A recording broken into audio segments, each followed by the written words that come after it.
Welcome back to another episode of the React Native Radio Podcast. Not brought to you by Mazen. He's gone at React Native Universe giving a talk. If you want to watch it, details are in the show notes.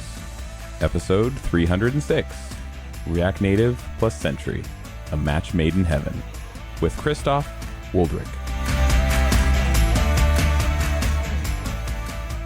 Welcome back to React Native Radio. I'm Robin Hines. I'm your host for today, all alone. I have no Mazen and no Jamin, but I do have a lovely guest. I'm joined today by Krystof Woldrich, who I will introduce in just a second. But you know me, I'm Robin Hines. I'm the Director of Engineering at Infinite Red, and I live west of Portland, Oregon with my husband and my 2 kids. And I've been doing React Native since 2017. So what's that? 7 years? But yes, I'm joined by my lovely guest, Krystof, who works for Sentry on the mobile team. He's focusing on primarily the React Native SDK, and he's joining us from Vienna, Austria. Welcome, Krystof. Thanks for joining us. Thank you. Happy to be here. We are going to be talking about Sentry and React Native. But before we get into it, I do have to mention our lovely sponsor, Infinite Red. Infinite Red's a premier React Native consultancy located fully remote in the US. We're a team of 30 plus senior level React Native developers and support staff and have been doing this for nearly a decade. If you're looking for React Native expertise for your next project, hit us up at infinite.red/React Native. And don't forget to mention that you heard about us through the React Native Radio podcast. All right, let's talk about Sentry. Or as the title of the episode says, React Native plus Sentry, a match made in heaven. Let's start with a bit of background about you, Krystof, and how you ended up at Sentry and how you ended up in React Native in general. When I was preparing for this episode, I looked up when was the first React Native app I did. And funny enough, it was a year shorter than you. It was only 6 years ago. And yes, I win. yes, you win. And do you remember what version of React Native would that be? Because I was thinking that's a funny thing to look up. Like, how far back is that? I'm pretty sure the first version I coded on was like 39, 40, somewhere around there. Wow, that's so far. Like now we are at 0.70 and my first version was 0.55 and Expo 27. It's like, wow, I wouldn't want to upgrade that to the current version now. Oh my gosh, no. Yeah, I think when I started, Expo didn't exist, or if it did exist, it was still called Exponent. So it's been a while. Yeah, but a bit about me. I'm about 2 years at Sentry. Before that, I was still working on multi-platform SDKs, but it wasn't React Native specific. It was a JavaScript SDK for smart TVs. And before that, I just finished university in Czech Republic, where I come from. And I moved for Sentry to Vienna, Austria. Oh, cool. So you've worked primarily on SDKs. Would you say you've done more work on SDKs than you have on like production apps? Yes, that's actually true. It's I would say unusual or interesting part, but the SDKs took me quite early in my career. I would still consider myself being early in my days. But yes, I went straight to SDKs almost from day one, if I don't count side jobs and things during university. But after it, yeah. Very cool. I also want you to tell the audience a little bit about what Sentry is if they're not familiar with Sentry, and maybe like what some of your favorite features are, so that they can get an idea of what Sentry is. Yeah. So Sentry is errors and performance monitoring. But more importantly, we focus on debuggability for developers being able to debug their apps. So monitoring and observability, all these fancy words are just the start. We want to provide you with the correct context and actionable data so you can actually go and fix the issue.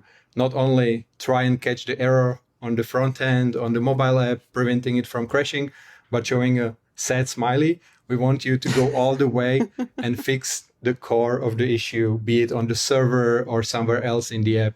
I can tell you as an app developer, there's nothing worse than finding out that something is broken on production that's not broken in dev. And you're like, what am I supposed to do now? And so having really good crash reporting and analytics is a lifesaver in those moments when the client is unhappy or the customer's unhappy and you just want to get it fixed. So. Yeah, in a way, we brought you the sad news that something went wrong, but we tried. No one wants to hear from Sentry, but you're always glad that Sentry exists. Yes, exactly, and we tried to make it as enjoyable as possible, and should be quick in and out. Like, okay, this is happening.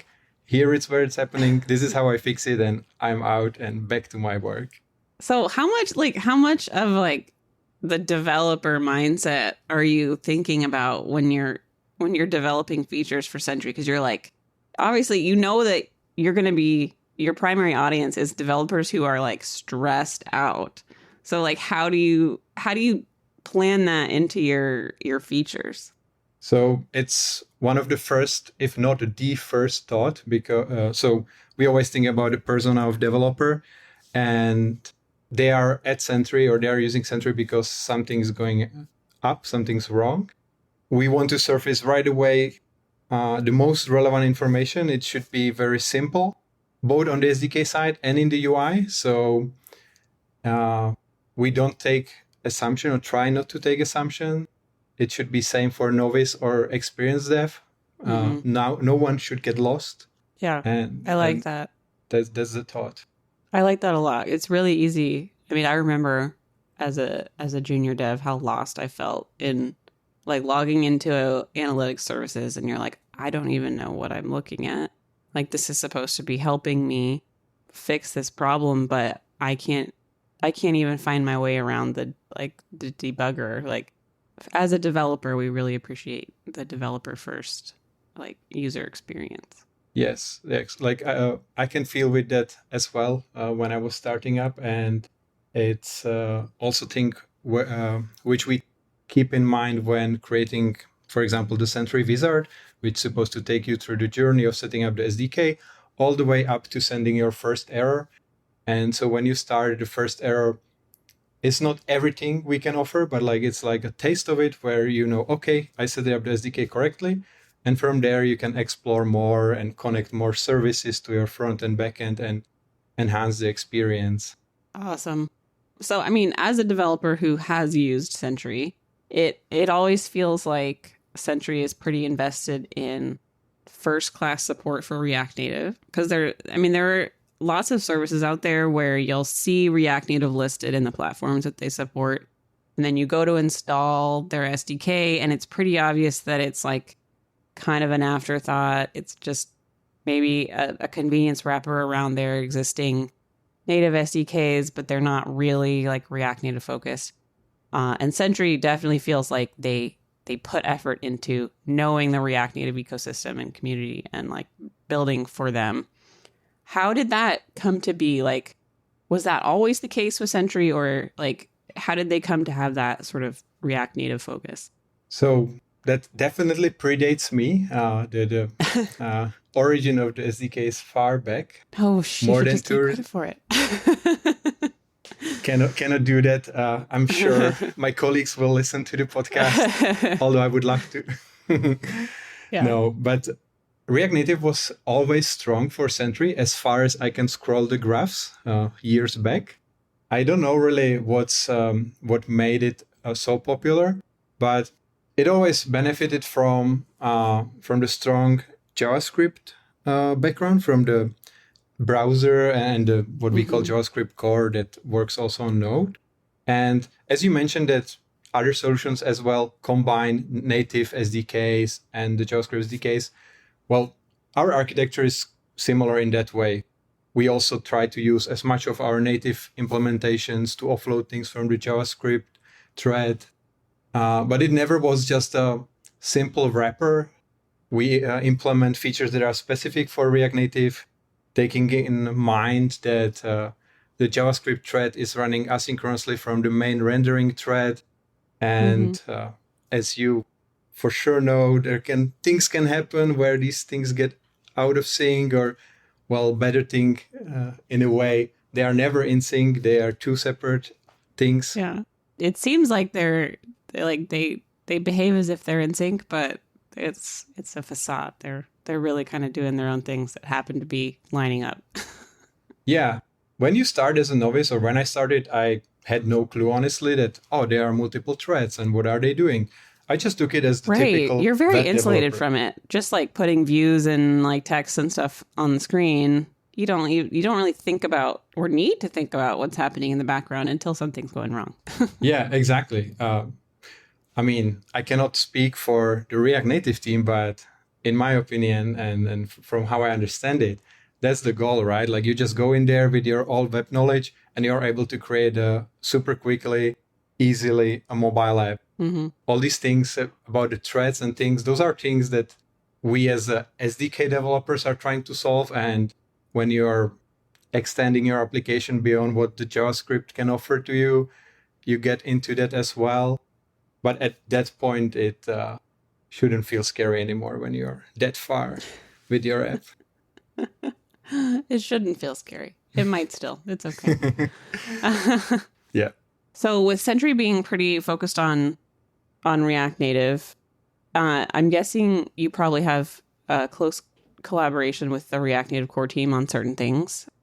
Can you talk a bit about what kinds of things you work with them on and what that collaboration looks like? Yes, I have a great example from a few months, maybe already a year. Time flies very fast. Back when the new architecture was introduced, and developers from all around the world, not only Meta, could try it out and then use it.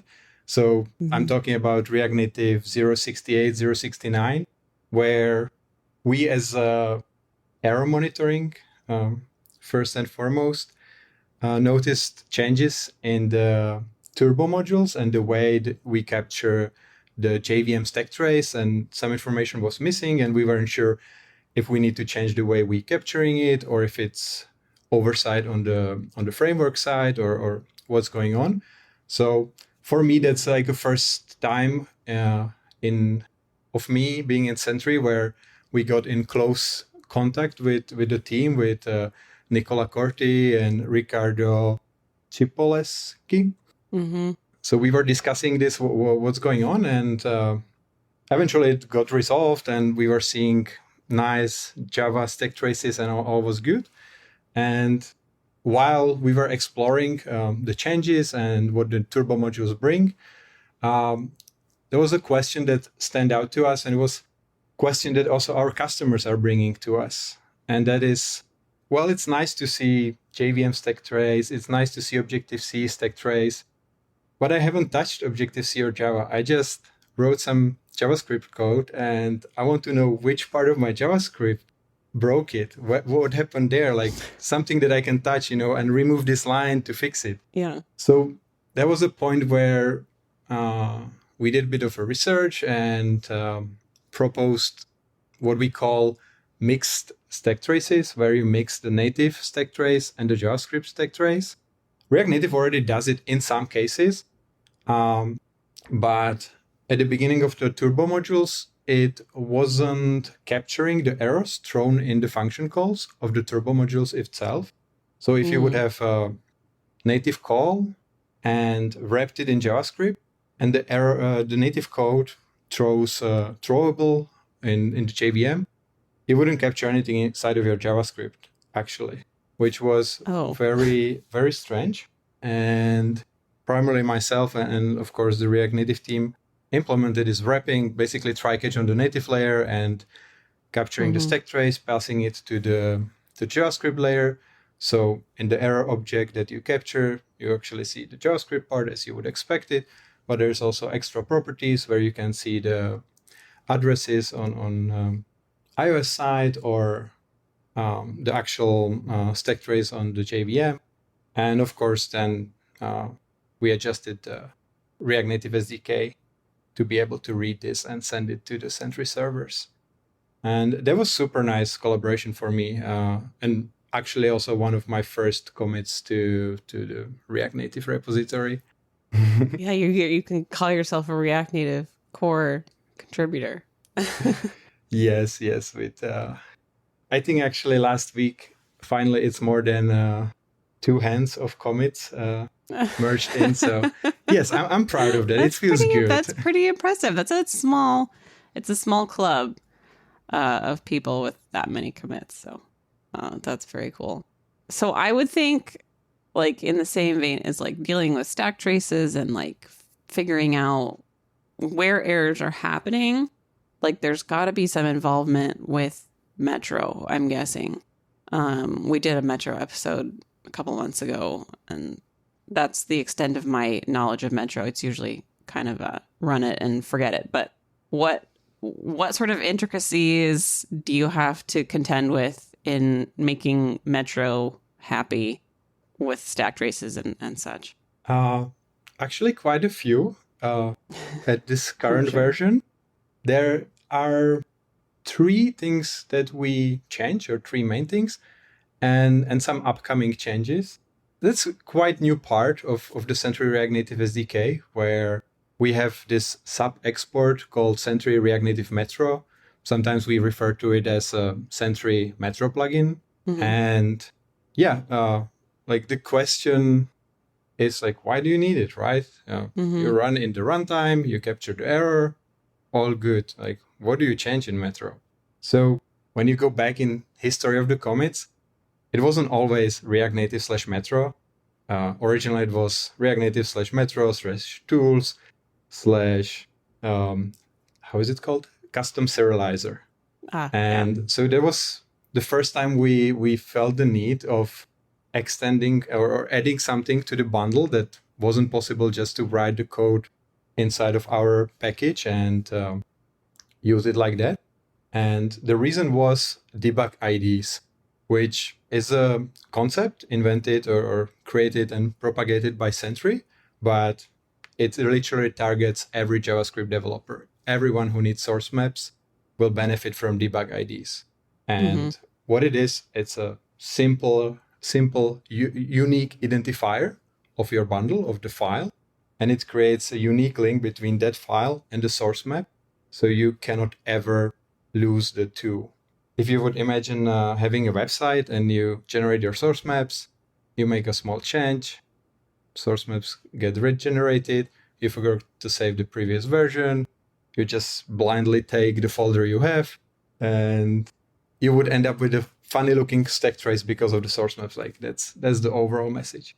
So that was the first thing that we felt like, okay, and so to make the debug IDs work and make the debug ID being able to compute it and inject it into the bundle, we use the serializer property of Metro. Because that's the step where we already know the whole bundle, everything that will end up inside of it, but it's not yet serialized and written to the file. As we had this Metro integration, things started moving forward.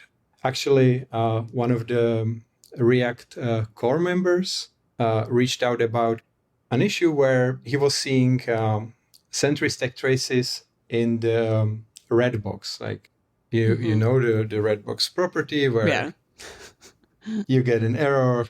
Everybody hates the red box. Exactly. And you would hate it even more when Sentry would obstruct your view and you wouldn't see actually your code.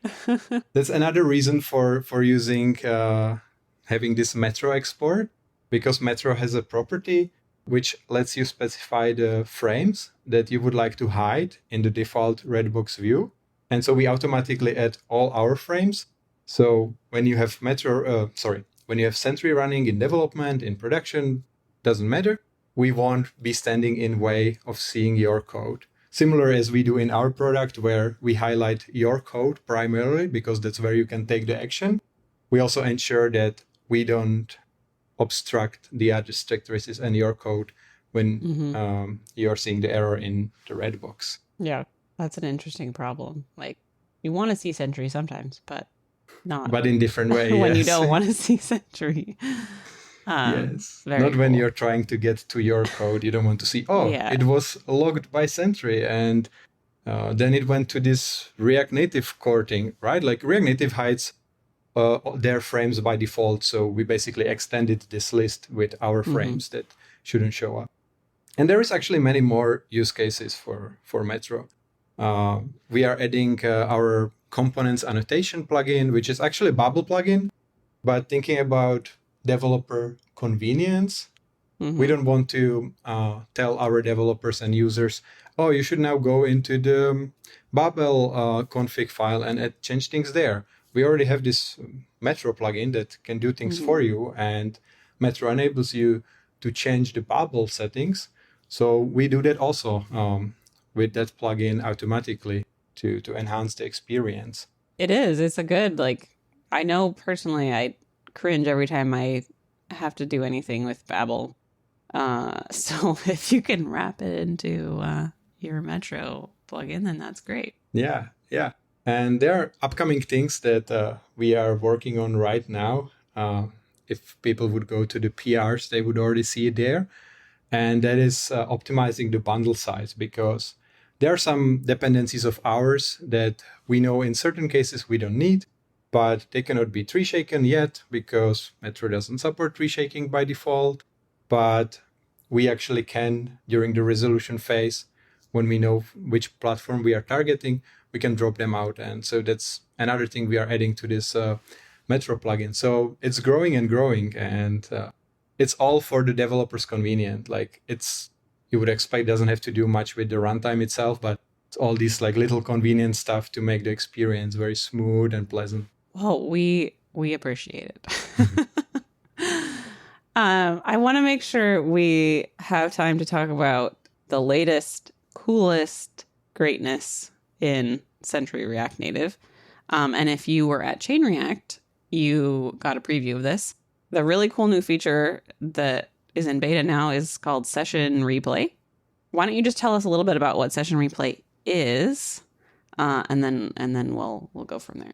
Session Replay is basically having a phone of your user that's miles away, having it in your hand, looking at their screen, seeing what they are touching, what's being logged into the console, and fixing the error. Like what button they pressed. Exactly. What screens they went to when their app crashed.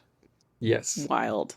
From just one beautiful interface, like it's basically a Chrome DevTools, but for your React Native app that's running into production. Amazing. And I know it's been out for a while for browser-based applications. But what was the process like of adapting it to React Native, which is like browser-ish, but not? Yeah. In this case, the native really stood out because, funny saying, React Native is native. Mm-hmm. Well, that really confirms when we started developing the Session Replay, and coming from the browser where there's very efficient way of recording the DOM changes and then replaying them. So you have a small file size that's being sent because you're not capturing your actual video. It's what we would say video-like. It looks like a video. It's not a video. That wasn't possible for the mobile platforms. So it's a podcast for developer. Technically, it's possible, but in our testing, developers are going to be like, well, actually, yes, it's possible. Yeah, but when you try it out, it's not scalable. It doesn't perform the way we would expect it, and it did not have the fidelity of what we would expect to see on our laptops when previewing the replay. Mm-hmm. Compared to browser, it's actual video. Like we are actually creating an MP4 that's being compressed and sent. Mm-hmm. But that likely brings many questions. How do I remove the text? What about images? What about animations and other things? Yeah. So what about all of those? And of course, if you've been at Chain React, as mentioned before, you've seen that it wasn't an issue. And that's because we, at the moment of creating a screenshot, which is roughly once a second, we also capture the view hierarchy. And that gives us the detailed information about there is a text and it's at this position. There is an image and it's at this position. And there is some other text somewhere else which is not visible. So we don't have to care about it. But these items are visible. So we combine the screenshots and the view hierarchy to remove all the private information before we save it and send it. So nothing private leaks the device going towards Sentry. And Interesting. you might ask what you consider private.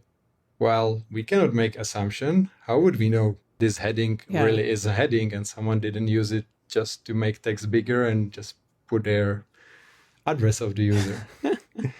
Yeah, there are definitely interesting GitHub issues you can find where we are talking about should we out of the box send or not send accessibility labels. The result of this is not sending them because, again, assumption would be in general way, there won't be private information. It's some sort of description of, okay, this is a button to proceed to checkout. But in reality, especially when you want to make good user experience, you might say there, John, this is a button to proceed to checkout. And right. like nothing, you have there all of a sudden private information. And the same approach we take with replay, where all text, all images, and all SVGs are removed, redacted by default. So you really don't see any text, any images, because that's the only way we can be sure, okay, now there is not private information. Yeah. I can see it being like the primary concern that companies would have using something like this. So it's probably better to be extra safe. I mean, as a developer, if I'm looking at a replay, I know what the app I built looks like. So even if all the text and images are redacted, like I'm still going to be able to get the information that I need to debug it. Yes. So you mentioned screenshots plus the view hierarchy. So does that mean you're creating a video by stitching together screenshots? Is that what's happening? Yes, exactly. So we take the screenshot. When it's possible to detect that nothing changed on the screen, we optimize and are not taking it. But when there is an animation or something actively changing on the screen, it's roughly once per second, which from our testing was a good rate to perceive the animations that are happening in the application, even when you don't know the app. And also performance-wise and overhead-wise, this was acceptable. Mm-hmm. Yeah, that was going to be my next thought. I was like, what kind of performance implications would this have if this is like happening in the background? And is it only when errors happen, or are you having to do it all the time? Actually, seeing the replay in Sentry, there are two options. One is from beginning of the session when the app was open all the way till the end. And then what you mentioned about errors, then is the error, or what we call it, a buffer mode, where we still record all the time. And the reason for it is showing you what happened leading to the error.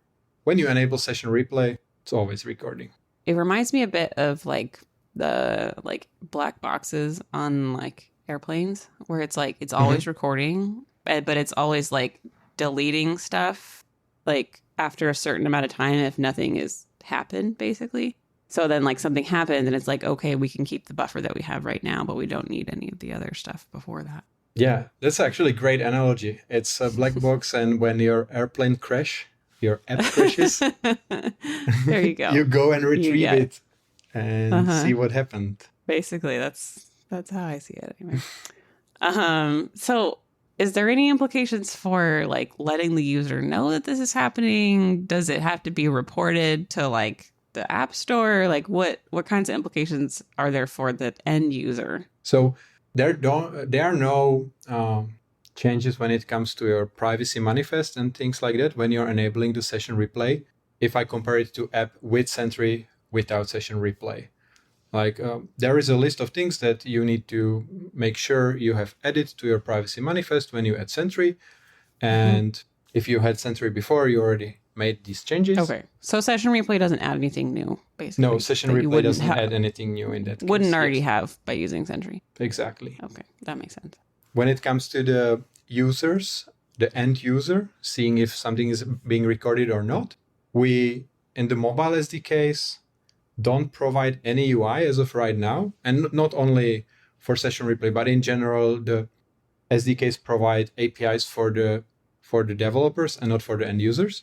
So as a developer, if I decide to show to my users, like I've recorded your session or I'm recording your session right now, there's an API to retrieve that information. Like, hey, is this session being recorded? Yes or no? Mm-hmm. And then I can show a big red button or whatever I decide to do. So it's up to the developer whether or not they tell their users, but Sentry provides APIs that would let you get information about whether or not the session's being recorded, so you can tell the user if you want. Yes, exactly. Okay. If you decide to tell your users, you have the option to do so. That makes sense. So I know this is in beta, but do you know of anybody, like, do you have companies that you maybe partner with that are already using this in production? And do you have any like data for how it's going? Yes. There are hundreds of beta users at the moment. Mm-hmm. I cannot talk about the names for obvious reasons. That's fine. And I also don't have the information if the apps are in production or not, because our current recommendation is this is an open beta. Please go try it out and open a GitHub issue if something is different than you expected. Generally, how betas work, yeah. Yes, that's the phase where we are to a point. You want people to use it so that you can get that feedback and make it even better and more stable. Exactly. Because we can test it on 10 of our devices, and I like to walk around with this Pixel 4, which is many generations behind. Right now is Pixel 9 was introduced very recently, and show people, hey, look, this is being recording and it has profiling enabled and performance monitoring, and the animation is still butter smooth. I should try it out on my Pixel 2, I think I have. Oh, now you're stretching it. But give it a try. I think I also have a Galaxy S5 somewhere that I haven't booted up in years, but I don't know if we'll push it that far. Unfortunately, we're basically out of time, but this seems like a really amazing feature. Before we go, what's kind of the future like for session replay, but also for Sentry in general? And are there any features that are on the roadmap that you're able to share with our audience? Yes. So I haven't mentioned it, but the Sentry SDKs are open source. And when I say open source, I truly mean MIT licensed. Mm-hmm. So a lot of the things we are working on and preparing, you can see in the code, and not only in the code, which doesn't have to be easy to track, but also in the GitHub issues. And that's amazing because that means it's public information and I can tell you all about it. And so, for example, for session replay, what we are looking into is React Native specific feature. And that is not only telling you the component name and its file that it lies in when a user interacts, but from browser, you might know that we have this nicer component where you see actually the HTML structure. And since in React Native, we work with JSX structures and writing the React code, we are working on previewing you the JSX structure. So it's very familiar. You glance over it and you see, oh yeah, this is familiar. I wrote this 2 weeks ago. Yeah. And I don't remember how it works anymore. That's my code. It's every time I look at a stack trace or anything, I'm like, oh, I wrote that. That's mine. And if you don't remember, there is the suspect commit feature, which tells you, well, it's actually been you, and that's why you assigned to it. Git. It's like Git blame. Yes. You never want to know that it was you. Yeah, it's the information you never want to hear. But there are other things that we are working on beside session replay, like improving startup crashes, specifically for the hybrid SDKs, which we consider React Native and Flutter, where you have this period of time between the engines start up and a crash can occur during that window where the app already is running, but the JavaScript engine in React Native, it will be Hermes most likely, haven't started up yet. And at the moment, you have to manually go and say, Sentry initialized at the beginning, like you would be using pure native app. And for the future and for the convenience of the developer, we want to make this magically happen, so you don't have to go and change the native code. And this nicely ties to the Expo integrations where the code is being generated, and Expo has this ecosystem of plugins that let you add to the native code. And that's something what I'm really excited about. Again, like making it more smooth and easier for every developer. Awesome. Developers heart Sentry. So we appreciate it. I wish we could talk about this all day. Thank you so much for coming on today and talking about Sentry. I really enjoyed it. And we'll make sure that we put everything that we talked about, all the links to Sentry, including Krystof's Chain React talk, will be in the show notes. So thank you all for listening, and thanks for Krystof for joining us. Thank you for having me. It was a pleasure. I could talk about React Native and the SDK all day long. I know. I love that we always get to talk shop. Thanks, everyone. We'll see you next time.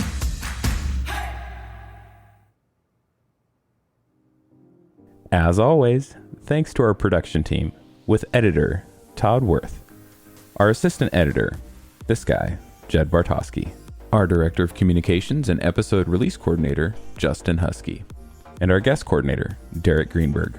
Our producer and host is Jamin Holmgren, and executive producers and hosts are Robin Hines and Mazen Chami. Thanks to our sponsor, Infinite Red. Check us out at infinite.red/React Native. A special thanks to all of you listening today. Make sure to subscribe to React Native Radio wherever you get your podcasts. And leave us a review. We'd love to hear what you think.